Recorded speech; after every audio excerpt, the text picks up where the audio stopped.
Olá famílias, olá pessoal, como vai vocês?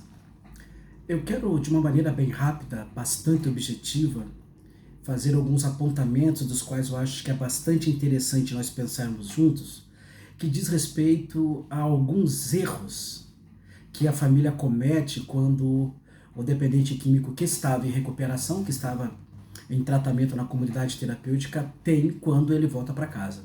Então eu quero intitular essa fala aí como os 3 erros clássicos que a família do dependente químico causa, que o familiar do dependente químico realiza quando ele sai do internamento. Pois bem, a primeira coisa que eu quero pontuar, que eu quero chamar de um erro, é a família achar que ele está curado. Achar que quando ele sai do internamento, ok, tudo acabou. Todos os comportamentos não vão ter mais, todas as manipulações, as justificativas, as racionalizações, todas as condutas comportamentais que diz respeito à personalidade dele não vai ter mais e acabou tudo. Tá tudo uma maravilha. Ele foi curado. Infelizmente é um erro a família achar que a dependência química tem cura. Né? Se a gente pensar como um transtorno mental, neste caso a adicção, infelizmente tem como ela não mais consumir a substância, tem como mudar comportamentos, tem como ela valorizar, ou melhor, não passar mais por cima de valores e princípios simplesmente para satisfazer a sua compulsividade. Mas agora ele pode ficar 1 ano, 2 anos, 10 anos, 20 anos sem consumir a substância.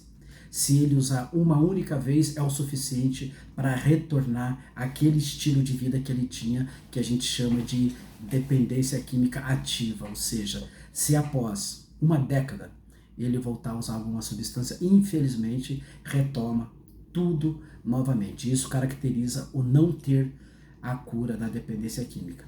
Entretanto, como eu comentei, existe sim a possibilidade dele estacionar, dele parar, dele não mais ter condutas compulsivas, não ter mais o uso de drogas.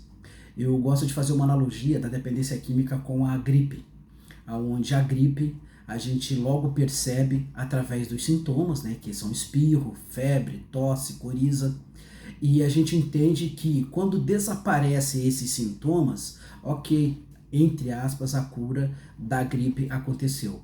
Porém, se daqui uns dias, algumas semanas, se daqui um tempo, ele tiver algum choque térmico, esse choque térmico encontrar um organismo ali com baixa, com um anticorpos dele fragilizado ou estando com a imunidade rebaixada, mais uma vez ele pega a gripe, mais uma vez ele vai ficar engripado se, repito, tiver um choque térmico e tiver com a imunidade baixa.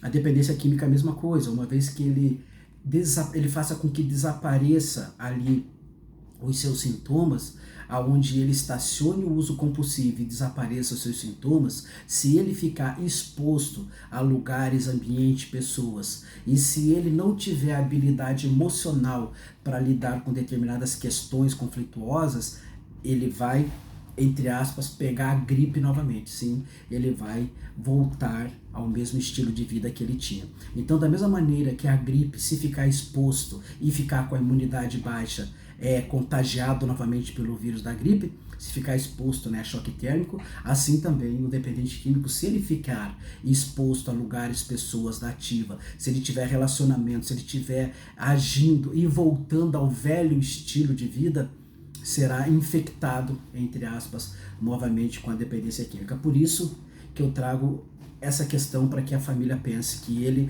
não saiu dali curado. Ele saiu dali com reflexões, com mudanças de comportamento, ele saiu dali com novos pensamentos, saiu dali ressignificando algumas questões da sua vida, sim, né, com reorganização no que diz respeito a habilidades emocionais, habilidades também sociais, isso sim. Mas família, não entendam, não caiam nesse erro de que ele tá curado, que ele saiu do internamento, né, de lá curado, ok? Um outro erro que eu quero pontuar, que eu estou chamando de erro, que eu quero pontuar que a família infelizmente faz, é não reforçar novos repertórios adquiridos.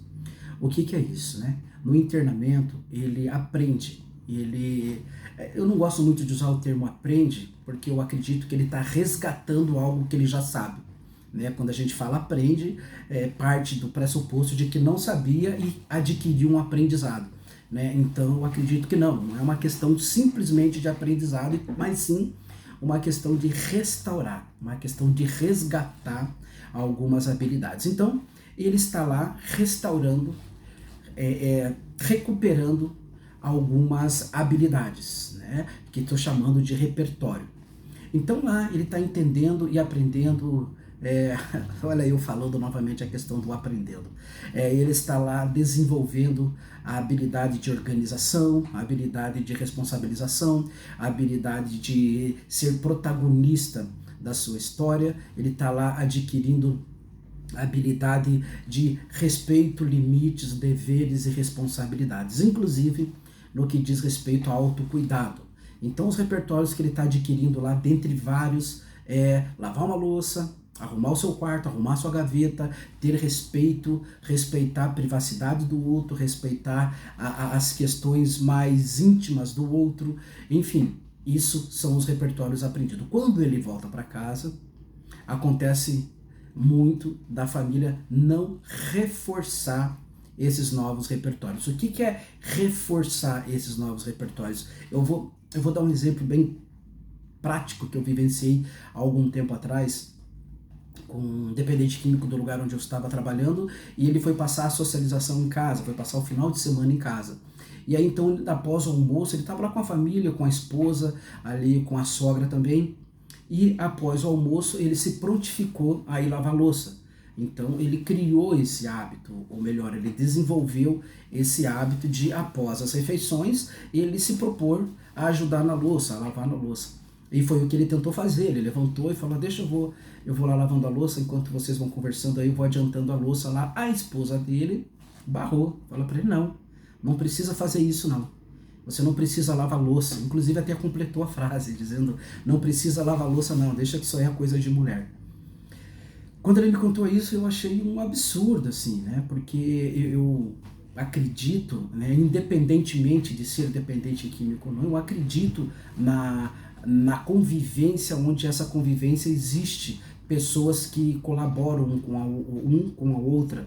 Eu acredito muito nesse senso de pertencimento, onde um ajuda o outro e outra contribui com alguma coisa em casa, em termos de atividade, não deixar só para a esposa ou não deixar só para a mãe, enfim. Agora, tratando-se aí da dependência química, isso é um erro gravíssimo, porque ele precisa colocar em prática aquilo que ele desenvolveu ou aprendeu. Ele precisa vivenciar isso, e tem algumas famílias que não permitem, não reforçam esses novos repertórios. Entre outros repertórios é a questão do palavreado, diminuir palavrão, falar de alguma maneira mais adequada, ter a habilidade social, né, em relação inclusive a fazer as refeições, organizar seu espaço. Eu já encontrei mães das quais o filho volta para casa e a mãe continua arrumando o quarto dele. A mãe continua lavando as coisas dele, que são particulares, né? Claro que tem algumas residências, algumas famílias onde a casa, né, toda tem um dia onde esse dia ele é específico, né? Que é o dia de lavar roupa semanalmente, mas eu me refiro à mãe que pega o tênis dele para lavar, a mãe que pega as coisas dele para lavar, e ele não coloca, não continua, vou dizer assim, colocando em prática aquilo que ele aprende na instituição, que é se responsabilizar pelos seus atos, é se responsabilizar por aquilo que diz respeito à particularidade dele. E acontece, né, principalmente esposa, onde a esposa ela tem uma função, dependendo da esposa, se a esposa tem vamos dizer assim, se a esposa ela tem alguma dificuldade emocional, ela vai querer tratar o marido como um filho. Ela vai ter atitudes e comportamentos amamanzadores, onde ela se coloca na posição de uma mãe e é extremamente facilitadora, é extremamente cuidadora. Neste caso, isso acaba sendo nocivo, isso acaba não contribuindo para reforçar o comportamento adquirido, que eu estou chamando de repertório. Então, quanto mais responsabilização ele tiver quando ele retornar para casa, quanto mais atividade da qual ele possa sentir-se pertencente ele tiver quando ele voltar para casa, e a família reforçando no sentido de incentivar, no sentido de dar motivações, motivar, incentivar, né, para que ele faça essas atividades de maneira colaborativa, mais interessante e vai contribuir muito para o desenvolvimento dele após o internamento. Então, esse erro que eu estou chamando, que eu estou intitulando aí, é de um erro de não reforçar o repertório que ele adquiriu no internamento, tá ok? Famílias não cometam esse erro, né? Deixa que ele tenha o senso de pertencimento e o senso de colaboração, ok? Um outro erro que eu percebo que as famílias cometem quando ele volta para casa é o erro eu estou chamando de pisar em ovos. O pisar em ovos diz respeito ao medo de falar algo confrontativo, aonde esse medo acaba congelando, vamos assim dizer, acaba não permitindo que a família seja assertiva e se posicione. Então a família fica toda melindrosa ali. A família ela não se posiciona porque ela acha que falando alguma coisa confrontativa, acha que falando algo de maneira assertiva, vai magoar ele, e ele magoado ele vai recair. Ele vai ficar chateado, então eu não quero chatear ele, porque se ele ficar chateado, ele vai acabar recaindo. E a família pisa em ovos. Cuidado com o que vai falar, não fala isso, não. Gente, o confronto com educação e com respeito contribui para que haja um choque de realidade, e esse choque de realidade leve-o a uma reflexão de que é um outro momento e ele não pode mais agir como agia, e ele precisa cada vez mais estar mudando as suas condutas. É claro que eu não estou dizendo no sentido de jogar o passado na cara, no sentido de ser sincerocida, né? De assassinar a pessoa com a sua sinceridade. Não é sobre isso que eu estou dizendo.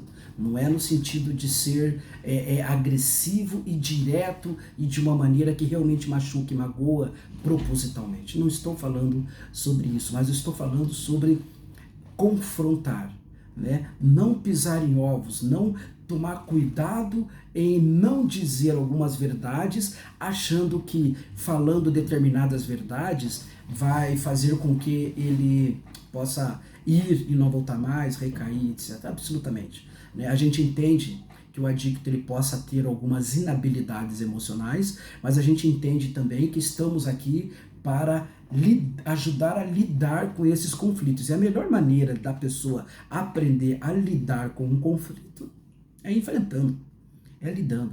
E o pisar em ovos, né, o tomar cuidado com o que vai dizer, a atitude de melindre, isso pode atrapalhar.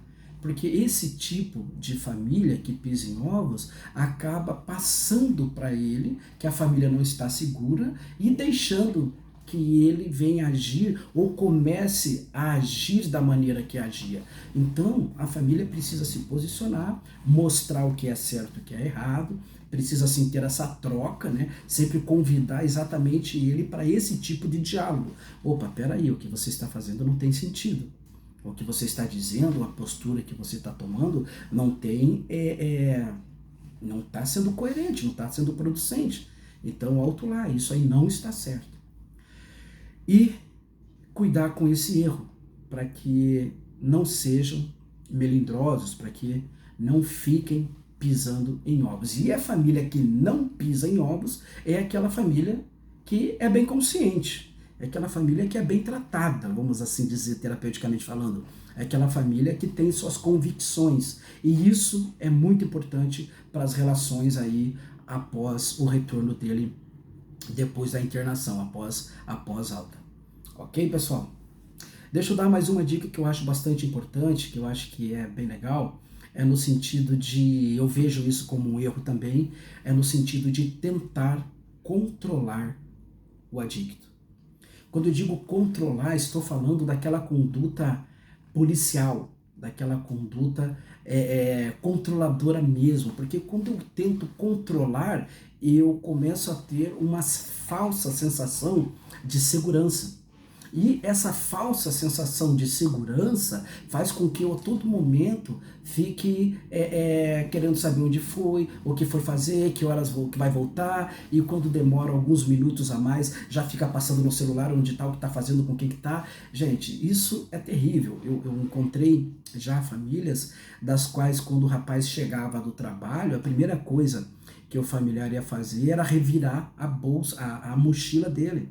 Era olhar a mochila, começar a cheirar para ver se tinha algum cheiro, etc.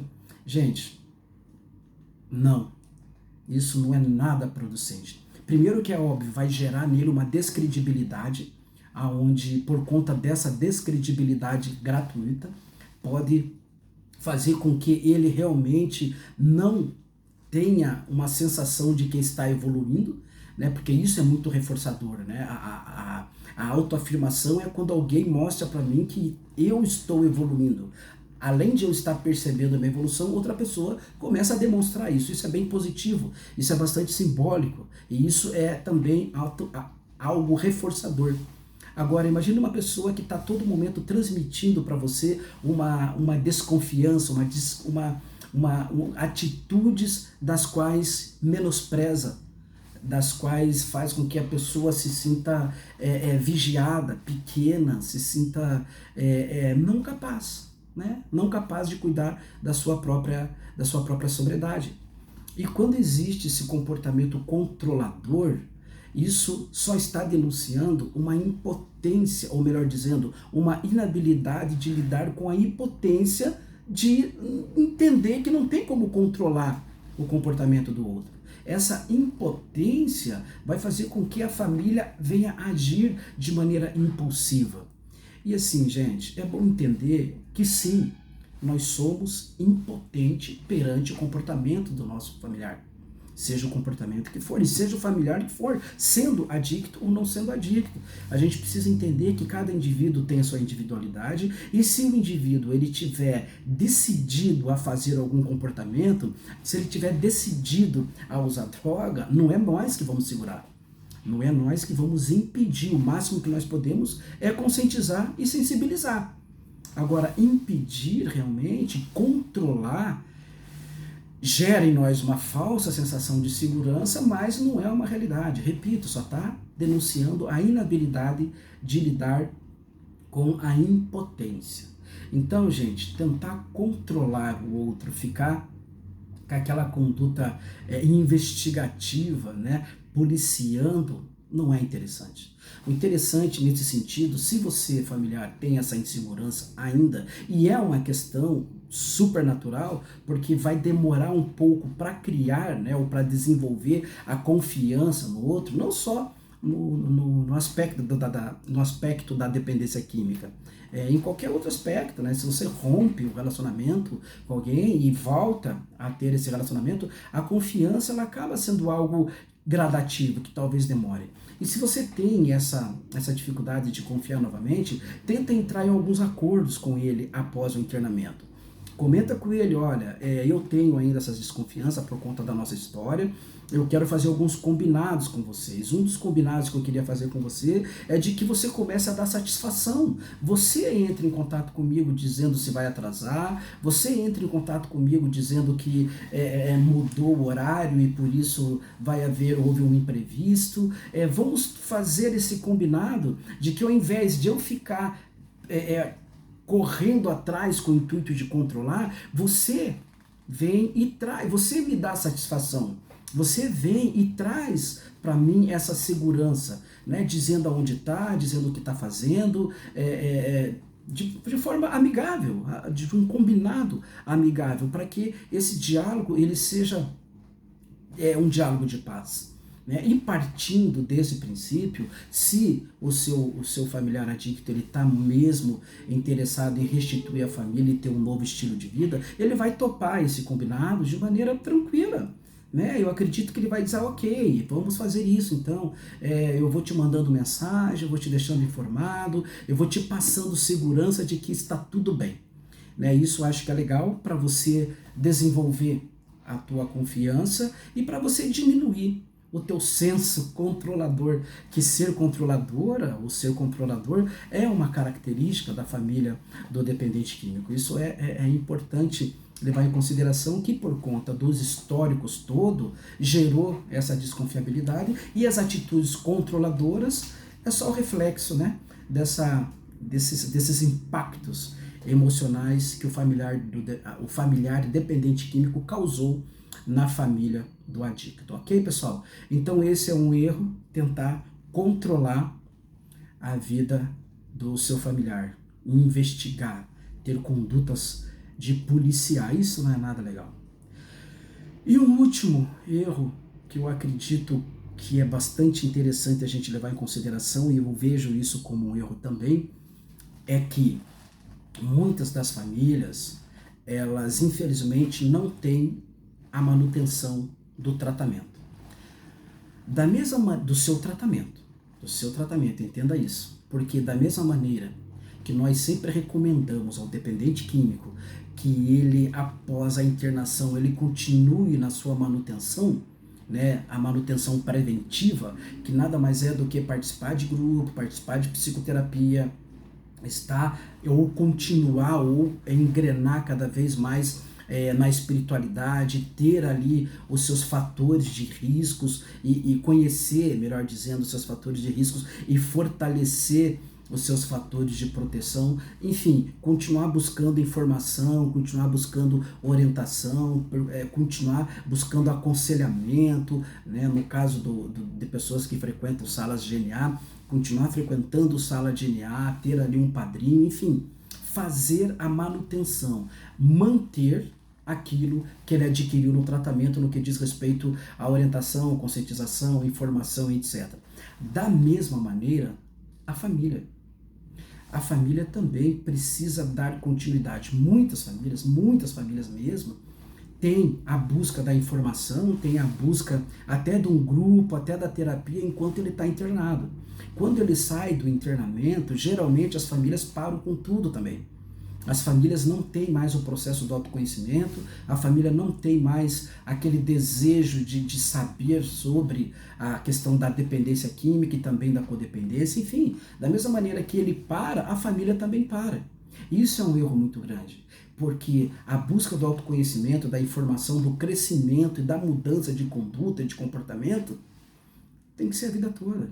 Da mesma maneira que tem que ser a vida toda para o adicto, para a família também. Essa manutenção ela precisa dar continuidade. Eu gosto muito de fazer aquele comparativo com o antibiótico, né? Que geralmente a gente começa a tomar o remédio antibiótico quando desaparecem os sintomas, nós somos inclinados a parar de tomar. Mas nós sabemos que o medicamento antibiótico ele tem o começo, o meio e o fim, né? Ele não pode interromper no meio do tratamento, porque na próxima vez os anticorpos, ali no caso as bactérias, vão já estar saturadas, já vão estar com tolerância do medicamento, e o medicamento que vier não vai fazer tanto efeito, né? A gente sabe disso. Então, da mesma maneira que o antibiótico tem que, mesmo quando desaparecem os sintomas, o antibiótico tem que continuar sendo tomado, pensando aí no sentido das famílias, a mesma coisa. Mesmo que ele pare de usar droga, mesmo que ele pare com os comportamentos inadequados, a família precisa continuar com a sua busca do seu autocuidado, com a sua busca de autoconhecimento e de entendimento, porque da mesma maneira que o adicto tem a recaída dele na substância, a família que não faz a sua manutenção, ela pode ter a recaída dela também em termos comportamentais. Né? Por exemplo, ela está tendo uma manutenção no que diz respeito a não tentar ser controladora. E aí, quando ela para com o seu tratamento, ela pode recair sendo controladora, por exemplo. Né? Ela está ali cuidando da sua inteligência emocional e pode acontecer dela ter essa recaída do que diz respeito a conter os seus impulsos, conter os seus comportamentos inadequados também. Então, gente, um erro muito grande é que quando o adicto para, a família também para com o seu tratamento, ou para com a sua manutenção da busca do conhecimento e das informações. Então, gente, isso é um erro bastante grave.